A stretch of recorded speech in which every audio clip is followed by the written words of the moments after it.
Welcome back to Blackacre Ranch, everybody. Today is a super windy day. We're here to make a lick tub contraption for our buffalo. We're going to start using some lick tubs to provide minerals, some protein, some supplements, stuff like that. We haven't ever done this before, but we've done some mineral feeder tubs and they crashed and burned. So we're going to try and make this one super robust so that way we don't have any problems.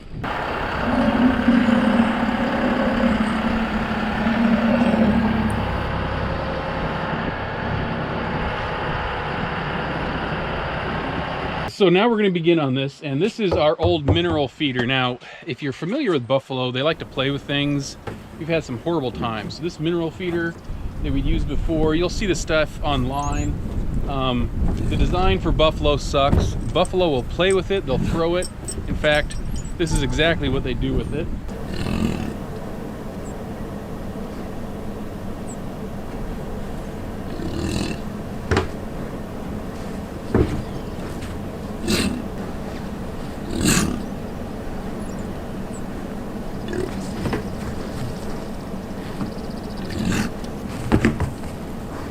We can't just put that out in pasture and think, okay, this is not going to be any big deal. They'll probably chuck it, throw it, do everything else, flip it, who knows what else. So we're going to try and make this beast.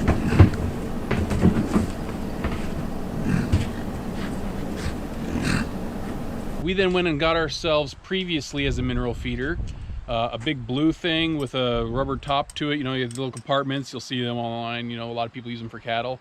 The buffalo kicked it out of the pasture and ripped the rubber thing off. So to do that, we are going to dismantle our never to be used again feeder here, minerals, reuse this tire and come up with a design to try and hopefully prevent them from flipping this. Now you'll notice we've got a whole lot of concrete sitting down here. We've got some assorted materials, old rebar, all sorts of junk. We are going to make the best, strongest, toughest brick of a lick tub holder for that guy that I can come up with, at least right now. Step one here is we've got to separate this guy from the tire so that way we can use the tire. The idea that we're going to do is we're going to just set the mineral tub inside here, and that's going to sustain and hold and support that when it's sitting out in the pasture. So we need to separate these two and then try and make sure and validate that this is actually big enough to fit around the mineral tub. So step one, detach. As you can see, this looks like a piece of turd because literally we've had 7 billion birds pooing all over this. All right, now this is in here because, or with bolts. We had carriage bolts, 4 carriage bolts around, and then there's even one on the inside with a long bolt that extends into the tire. And so the idea is you can't flip it because the bolts can't pop out of the tire. Well, that's all fine and dandy until you throw it out there with buffalo. We had half the bolts flipped outside the tire and the thing was falling apart because they literally picked it up and threw it across the pasture. So we're gonna try and get this all taken apart in its rotted, rusted form and see how that goes, I guess. You know, see how easy that goes and go from there.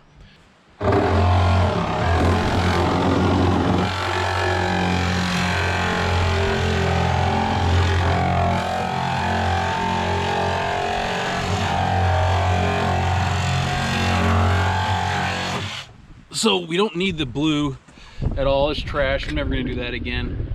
I do want to save the bolts though, because the bolts are going to actually go into the concrete base and hold down the tire. So we're not trying to cut the bolts. If you were thinking that would be an option, you're right, but not the way we're doing it. So let's see if we can somehow maybe cut out more and flex this in and get these bolts out. They're seriously like long though.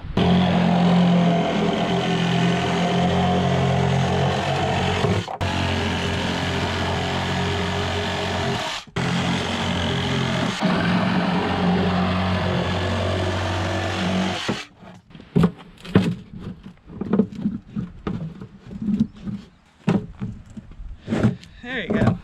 Pop it out. Spray dog, get down in here. Okay.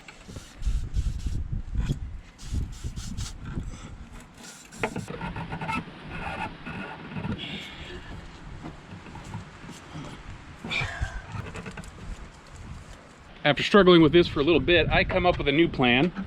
I think we will just use the blue as the washer. We're gonna cut them out, cut them into little like washer section things, and just use them as is. We're just gonna drop these little bolts right into concrete and leave them.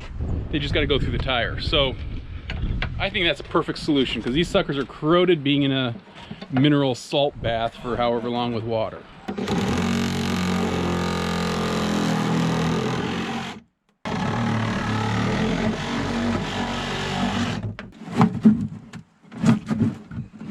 There you go.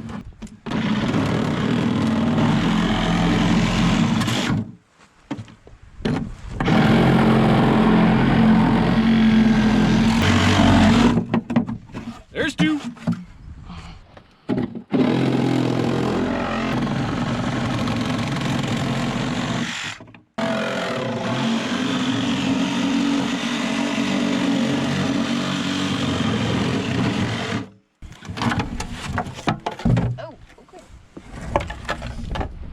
Successfully retrieved. Let's get this guy here and test it before we get too far. Know what it is.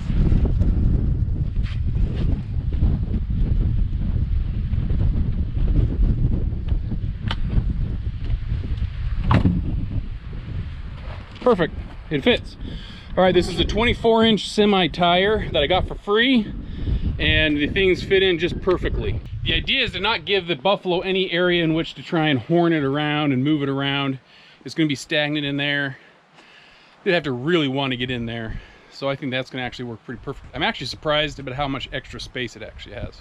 All right, next step is to build the base for the concrete. Now our goal here is to make this as heavy as possible that the buffalo don't want to maneuver it. And I can get carried away. I can go ahead and start making this thing massive, but I need to make sure the buffalo are capable of actually getting in there and eating it. I can't make it too huge of a base because I want them to be able to actually walk up into or next to it. So I don't want the base sitting out here, that kind of a thing. I have a bunch of 80-pound bags of concrete, and I figure if I can get maybe 5, 6, 7, make this thing 500-600 pounds, it'll deter them a little bit. They can still do whatever they want with it, but it'll deter them a little bit. So I was going to use this great wood over here, only to come to find out I've got bigger nasty wood over here. So this is what we're going to use to cut up and form the concrete base for this. I do not want to make the base larger too much than the actual tire, but it needs to extend further than the tire, so their horn can't get up underneath the tire and try and flip it. So let's get building. Measured it, and 44 inches should be enough.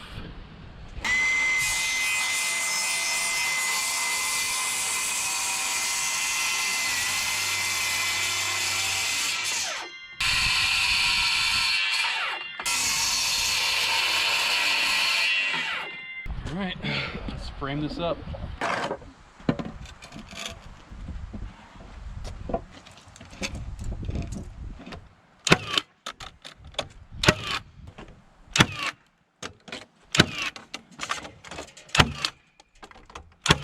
Obviously screws would have been a very good thing to use,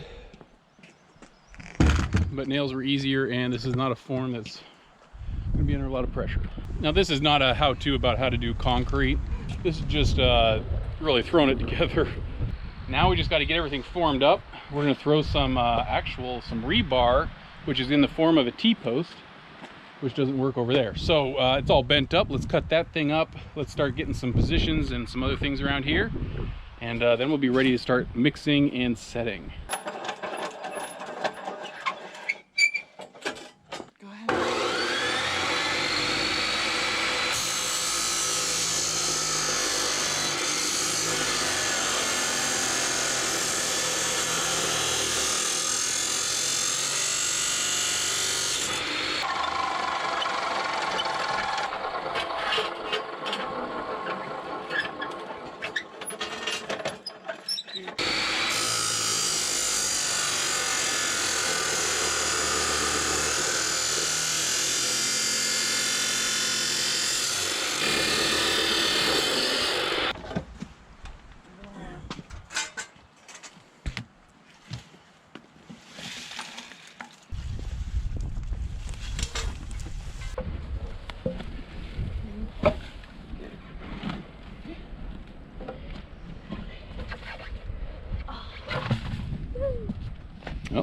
it fits.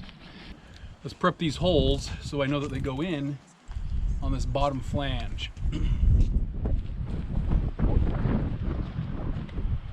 Now my daughter did ask, and it's a good question, why don't we fill this in right as it is and just put concrete all the way up and in? And there's two reasons. One, I want extra concrete for extra weight. And two, you know, well, that wouldn't give us a lot of concrete around this tire on this form. And so to do that style, I'd have to make the form bigger. And I don't want to do that because in the form, concrete edge is so far away from here, I'm afraid it's harder for them to get inside and actually lick out of the tub. So I want to keep it compact. And the second reason was, if all this is filling up with concrete, then it doesn't do me any good to put the tub inside the tire because it won't be in the tire. So it's not recessed enough and they can flip it out easier. So I want to keep the tub as far in the tire as I can and also keep it more condensed in size. So that's why. All right, we need to get those bolts. We're going to concrete those just straight in here. So I need to get some holes drilled in the side of the tire.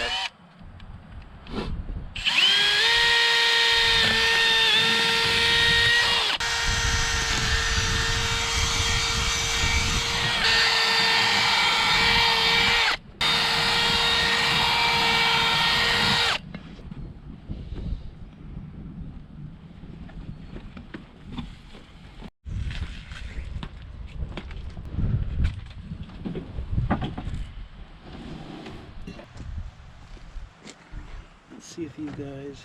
The hole is too small, I know already. It's gonna take to get those suckers in. Alright, well I'm gonna use, it was a 3/4? Yes. Mm-hmm. Dang it. I got a 5/8. I found a spider. Oh, that was a black widow. Good thing we looked before you started putting our hands all over in there, huh? Uh-huh.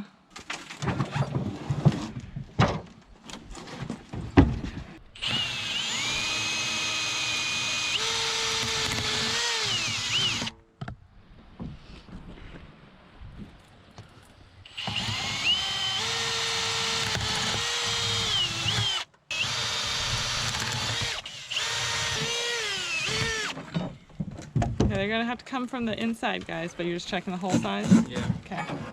Alright, that'll hold it. Yep. All right. Got metal in the tire. I Yep. never knew that. Alright, you need to flip them again going up. Where's the... a little bit.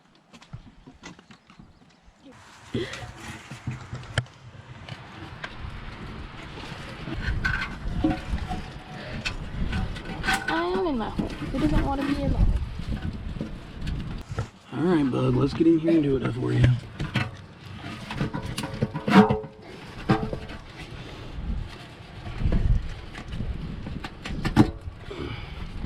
That's right. There you go, Clark, man. Good job, Clark.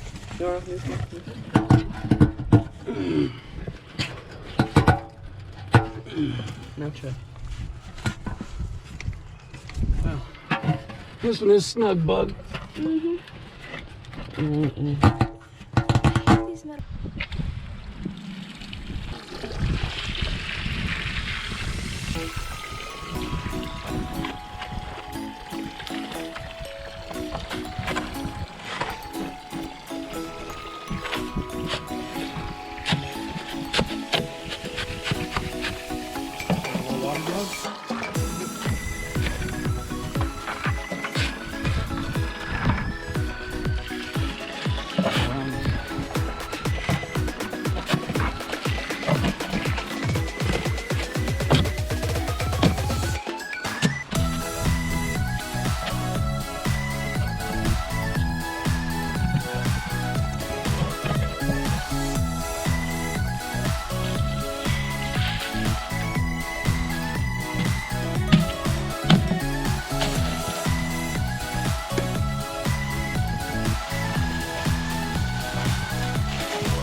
got the bolts in a little bit. It is still soupy.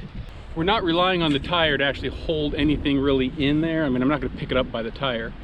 In fact, dog, go get us the bolts. We're gonna pick it up with eyelets that we're gonna set in the concrete right now. So those bolts that are in the tire are just to prevent it from wiggling and wanting to rip out so easy when the buffalo play with it. Other than that, I don't really care about them.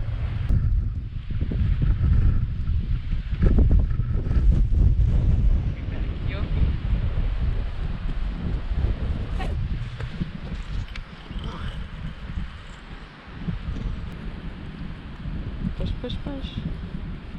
Farther. Deeper.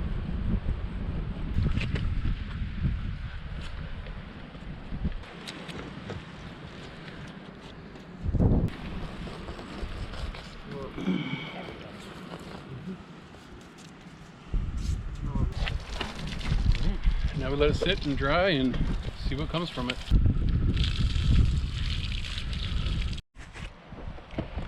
All right, it's been about 3 hours later. We let this thing set, the water's kind of gone away, and for what it is and what its purpose is, I think it looks a-okay.